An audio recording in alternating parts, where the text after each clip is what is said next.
오늘 말씀은 잠언 29장 1절로 14절까지 말씀입니다. 잠언서 29장 1절로 14절까지 말씀입니다. 가지고 계신 큐티책 138페이지에 있습니다.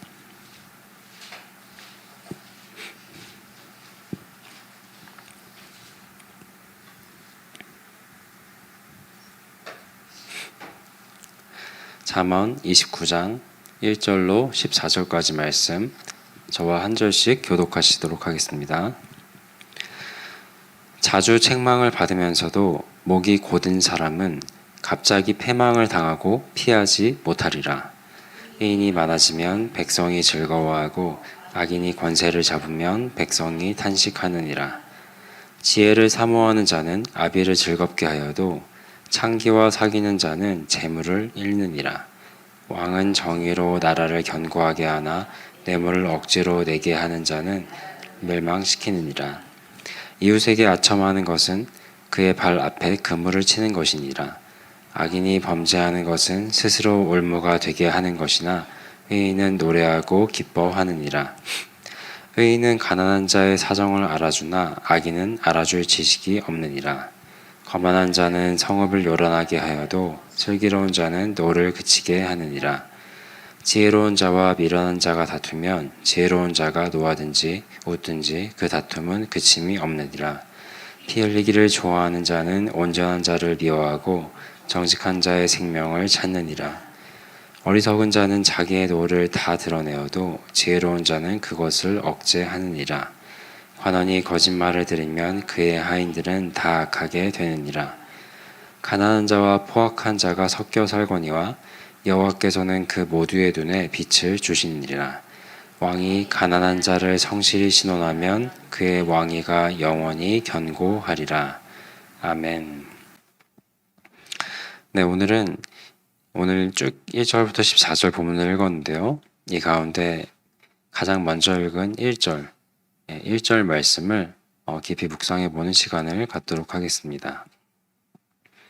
1절 말씀을 제가 한 번 더 읽어드리겠습니다. 자주 책망을 받으면서도 목이 곧은 사람은 갑자기 패망을 당하고 피하지 못하리라. 아멘. 여기서 이 책망이라는 말로 시작을 하고 있습니다. 이 책망이라는 말은 매우 강력한 형태의 그런 경고로 우리가 볼 수 있습니다.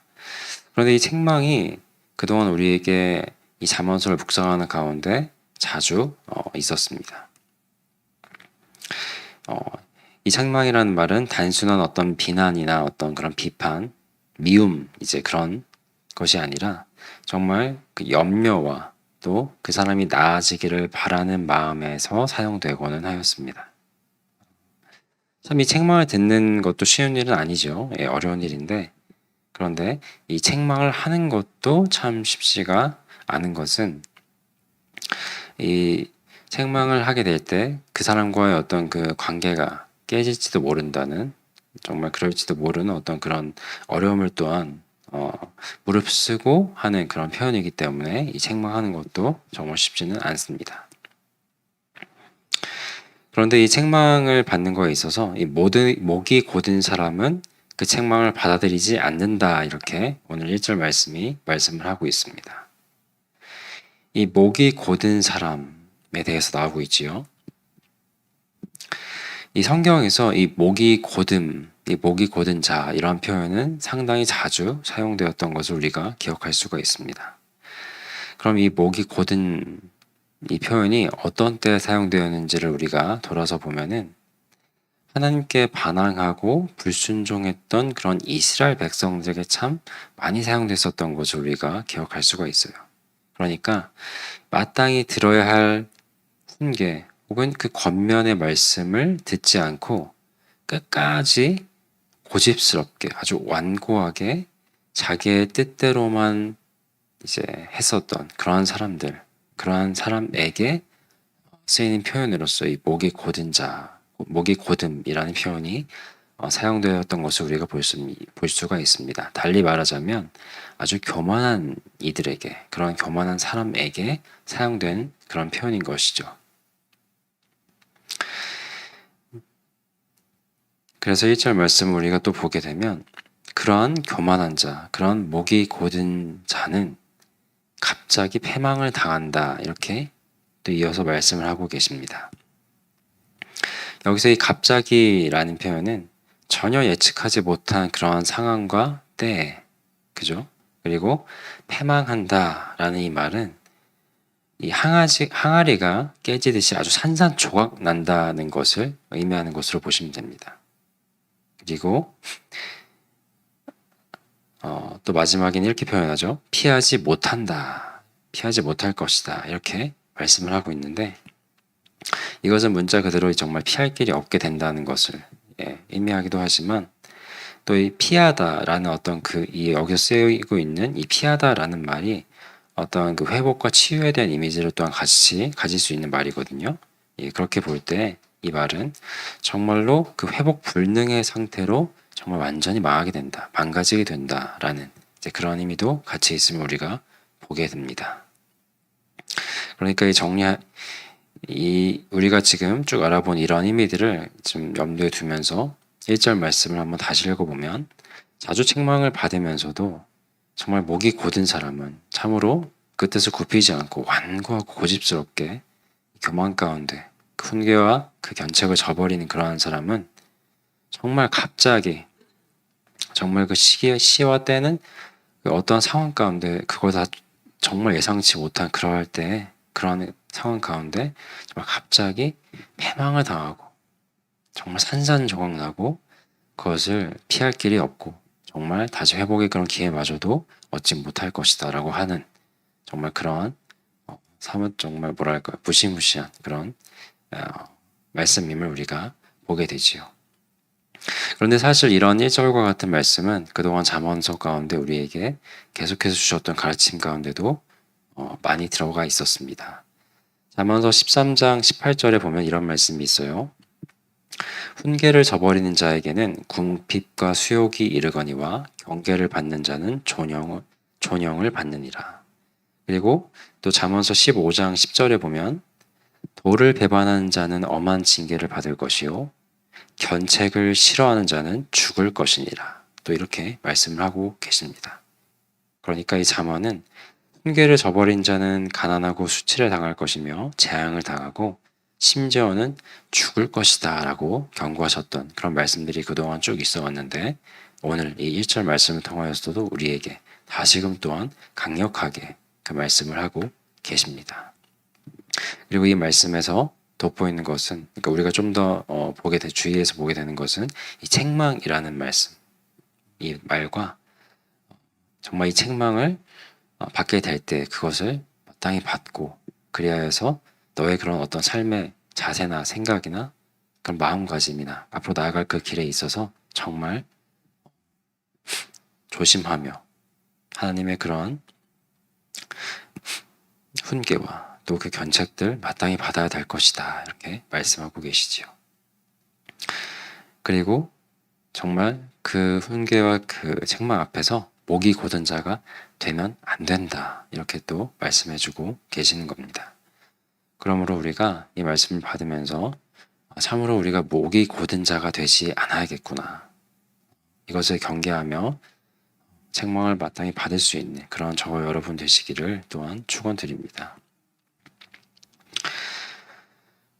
우리가 1절 말씀을 조금 더 볼 것인데요. 이 책망을 받으면서도 시작하는 그 앞에 자주라는 표현이 또 들어가 있습니다. 이 부분을 또 우리가 조금 더 살펴보면 좋겠습니다. 이 자주라는 표현이 있어요.